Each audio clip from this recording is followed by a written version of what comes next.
Seja bem-vindo ao mundo marcial. Hoje, vamos explorar um estilo de combate que remonta às tradições antigas da China, o Wushu Leitai.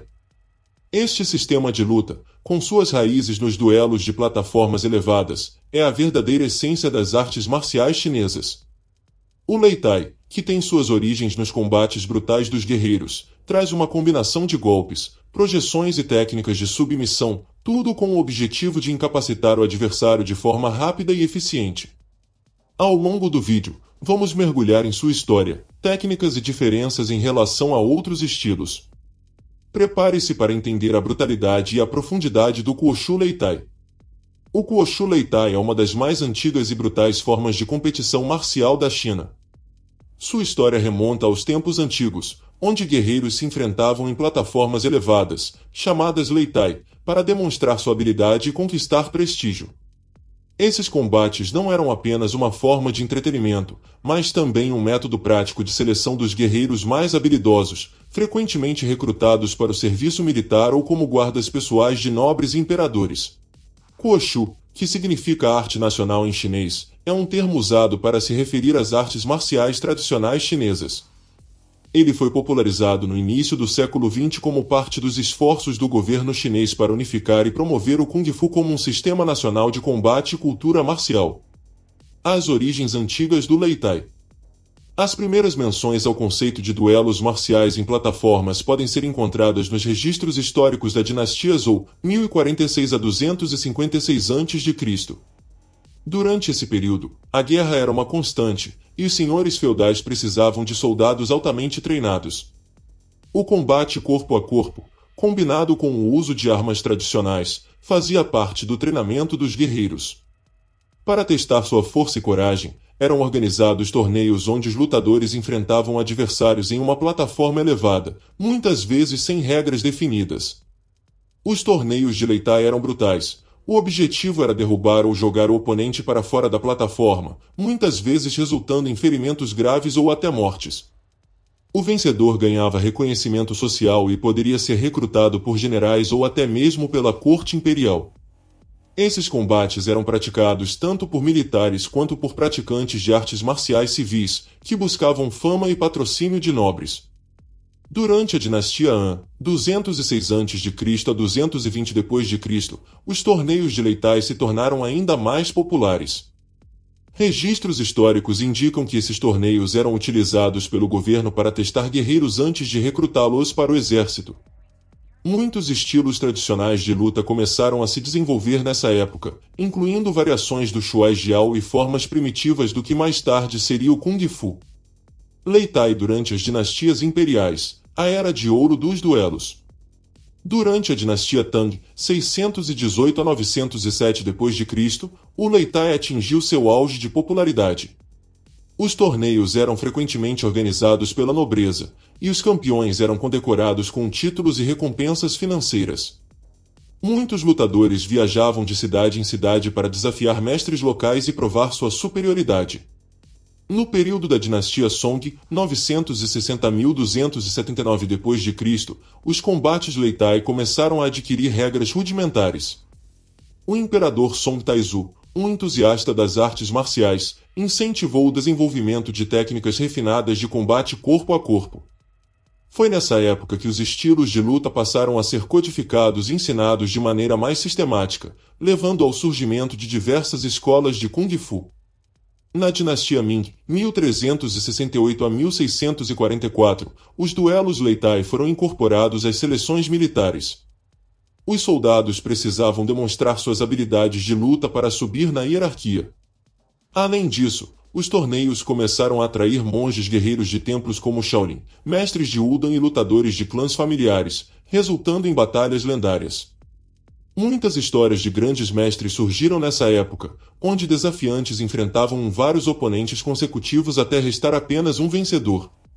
Já na dinastia Qing, 1644 a 1912, o governo tentou reprimir as artes marciais, temendo rebeliões. Os torneios Leitai se tornaram clandestinos, e os duelos passaram a ser extremamente violentos, sem qualquer tipo de regra formal.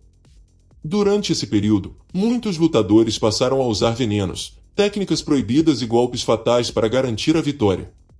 Os torneios secretos aconteciam em vilarejos e entre sociedades secretas como os Boxers, que lutaram contra o domínio estrangeiro no final do século XIX. O renascimento do Kuoshu Leitai no século XX. Com o colapso da dinastia Qing e a fundação da República da China em 1912, houve um esforço para preservar as artes marciais chinesas. Em 1928, o governo nacionalista criou o Instituto Central de Kuoshu em Nanjing, com o objetivo de sistematizar e promover o Kung Fu. O Instituto organizou um dos torneios mais brutais da história, reunindo lutadores de todas as regiões da China para competir em um grande evento de Kuoshu Leitai. Esse torneio ficou famoso por sua violência extrema. Os lutadores tinham poucas restrições, permitindo socos, chutes, quedas, submissões e golpes letais. Como resultado, vários competidores morreram ou sofreram ferimentos permanentes. Um dos maiores vencedores desse torneio foi Chantung Seng, um mestre de Shuai Jiao que derrotou diversos adversários com suas projeções devastadoras, algumas quebrando o pescoço de adversários. Após a Revolução Comunista de 1949, o Kuoshu Leitai foi proibido na China continental, pois o governo comunista promoveu uma versão mais esportiva e controlada das artes marciais, o Wushu moderno. Muitos mestres de Kuoshu fugiram para Taiwan, Hong Kong e os Estados Unidos, onde continuaram a praticar e ensinar a arte.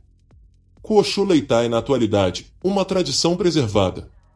A partir da década de 1980, Taiwan liderou um movimento para revitalizar o Kuoshu Leitai, organizando competições internacionais. As regras foram ajustadas para reduzir a taxa de mortalidade, mas a essência do combate realista foi preservada. Atualmente, o torneio permite uma ampla variedade de golpes, incluindo quedas, projeções e submissões. Hoje, o Kuoshu Leitai continua sendo um dos testes mais desafiadores para os lutadores de Kung Fu. Lutadores de diversas escolas participam dessas competições, mantendo viva a tradição dos antigos guerreiros que duelavam em plataformas elevadas. A modalidade é reconhecida por sua brutalidade e exige dos competidores resistência física, coragem e um profundo conhecimento das artes marciais chinesas. O Kuoshu Leitai representa um elo entre o passado e o presente das artes marciais chinesas, preservando a essência dos combates que moldaram os guerreiros da antiga China. Ele permanece como uma prova definitiva de habilidade e resistência, honrando a tradição dos mestres que, ao longo dos séculos, lutaram para manter viva essa forma única e autêntica de combate. Kuoshu vs Sanda, as diferenças básicas entre os dois sistemas de combate chinês. O Kuoshu e o Sanda são dois estilos de combate originados das artes marciais chinesas, mas possuem diferenças marcantes em suas regras, filosofia e aplicação. Ambos derivam das tradições do Kung Fu, mas enquanto o Kuoshu mantém um caráter mais tradicional, o Sanda foi modernizado para se tornar um esporte competitivo mais seguro. Regras e enfoque competitivo. Kuoshu, competições tradicionais incluem luta com quedas, golpes e armas, com maior influência das formas tradicionais do Kung Fu. Sanda, regras esportivas semelhantes ao kickboxing, permitindo socos, chutes e projeções, mas sem luta no chão. Técnicas e aplicação. Kuoshu mantém uma abordagem mais tradicional, incluindo técnicas de combate real e aspectos culturais do Kung Fu. Sanda, combate direto e pragmático, usando técnicas otimizadas para eficácia e adaptabilidade, muitas vezes treinado com equipamentos modernos. Equipamentos e treinamento. Kuoshu pode incluir combate sem luvas ou com equipamentos mínimos em algumas competições. Sanda usa luvas, protetores e regras rígidas para a segurança dos lutadores. Durante os torneios tradicionais de Leitai, os lutadores utilizam um leque de habilidades provenientes de diversas escolas de Kung Fu, com ênfase em golpes que visam a eficiência e a rapidez no ataque. Embora as regras possam variar dependendo da competição, as seguintes técnicas são comuns e amplamente usadas nas lutas de Kuoshu Leitai são: golpes em pé. Soco direto. O soco direto é um dos ataques mais comuns, utilizado tanto para desestabilizar o oponente quanto para atingir no rosto ou torso. Soco cruzado. Usado para atacar o lado do oponente, o soco cruzado combina potência e velocidade, muitas vezes seguido por uma projeção. Soco ascendente, um soco que sobe de baixo para cima, visando o queixo ou o plexo solar do adversário, podendo ser usado para criar um golpe surpresa. Chutes. Chute circular, um chute potente, usado para atingir a cabeça ou o torso do oponente, utilizando a parte de fora do pé. Chute frontal, visa o torso, a barriga ou o rosto do oponente.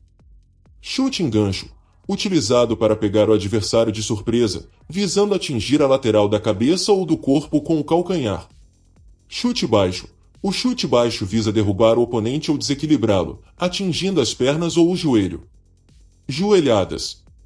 Joelhada frontal, usada em curtas distâncias, visando o estômago, a cabeça ou o peito. Joelhada lateral, atinge a lateral do corpo do adversário, sendo útil para enfraquecer a defesa do oponente. Cotoveladas. Cotovelada frontal, um golpe de cotovelo direto, que pode ser usado de forma inesperada para atingir o rosto ou pescoço do adversário. Cotovelada lateral, usada quando o oponente está próximo, focando em áreas como a cabeça ou costelas. Técnicas de projeção. As projeções são uma parte fundamental do Wushu Lei Tai, aproveitando a habilidade do lutador em derrubar e controlar o adversário. Projeções de ombro. Projeção com o ombro, onde o lutador usa o ombro para desestabilizar o oponente e jogá-lo para o chão. Projeção de quadril. Projeção com o quadril, utiliza o quadril como ponto de ancoragem para derrubar o adversário, visando jogá-lo sobre sua própria cabeça ou costas. Projeção de corpo inteiro. Técnica onde o lutador usa seu corpo para envolver o oponente, através de força e agilidade, realiza a queda com grande impacto. Projeções de tensão. Envolve puxar o adversário para trás, usando sua força contra ele, com o objetivo de desequilibrá-lo e jogá-lo para o chão de forma rápida e decisiva. Técnicas de submissão e controle. Imobilizações. Imobilização de braço. O lutador aplica um controle no braço do adversário, mantendo-o preso em uma posição desconfortável para forçar a rendição ou desestabilizar a defesa. Imobilização no pescoço. Utilizada para restringir os movimentos do oponente, limitando sua capacidade de respirar e reagir. Estrangulamentos. Estrangulamento frontal. Usado quando o adversário está de frente, o lutador utiliza o próprio braço ou as mãos para comprimir a traqueia do oponente, forçando-o a desistir. Estrangulamento por encurralamento. Quando o oponente está em uma posição vulnerável, o lutador usa o controle corporal para imobilizar o pescoço do oponente. Técnicas de defesa. As técnicas defensivas no Wushu Lei Tai são projetadas para permitir a rápida resposta ao ataque do oponente. Bloqueios. Bloqueio de mão, um bloqueio utilizado para desviar os socos ou chutes, seguido de um contra-ataque. Bloqueio de cotovelo, usado para desviar ou parar ataques a curta distância, evitando que o adversário atinja áreas vulneráveis. Desvios. Desvio com passo lateral, um movimento de desvio rápido, onde o lutador muda de posição lateralmente para escapar de um golpe, aproveitando a abertura para um ataque contra o oponente. Escapes. Escape de projeção, técnica usada para se libertar de uma tentativa de projeção, aplicando um movimento de rotação para cair de maneira controlada ou escapar antes de ser jogado ao chão. Técnicas de chave de perna e braço. O Wushu Lei Tai também inclui técnicas de mobilização e controle que utilizam articulações para enfraquecer o oponente. Chave de perna. Chave de perna simples, usada para controlar a perna do oponente, aplicando uma pressão nas articulações do joelho ou tornozelo, forçando a rendição. Chave de braço. Chave de cotovelo. O lutador aplica pressão no cotovelo do oponente, forçando-o a desistir ao causar dor ou limitar os movimentos da articulação. Essas técnicas formam a base do combate no Wushu Lei Tai, cada uma escolhida e adaptada para garantir a eficiência e agressividade no enfrentamento do adversário. O sistema se caracteriza pela intensidade e pela habilidade de aplicar esses golpes de maneira rápida e decisiva, com um foco contínuo na finalização e no domínio completo do oponente. Com suas raízes profundas nas antigas lutas da China, esse sistema de combate não só preserva a brutalidade dos duelos tradicionais, mas também nos ensina muito sobre a eficácia das artes marciais em sua forma mais pura. O Wushu Lei Tai combina a arte do ataque, da defesa e da projeção de uma maneira única, refletindo a mentalidade de um verdadeiro guerreiro. Se você gostou desse conteúdo, não se esqueça de deixar seu like, se inscrever no Mundo Marcial e ativar as notificações para não perder nenhum dos nossos vídeos sobre as mais incríveis artes marciais do mundo. Até a próxima, e continue explorando o vasto universo das artes marciais.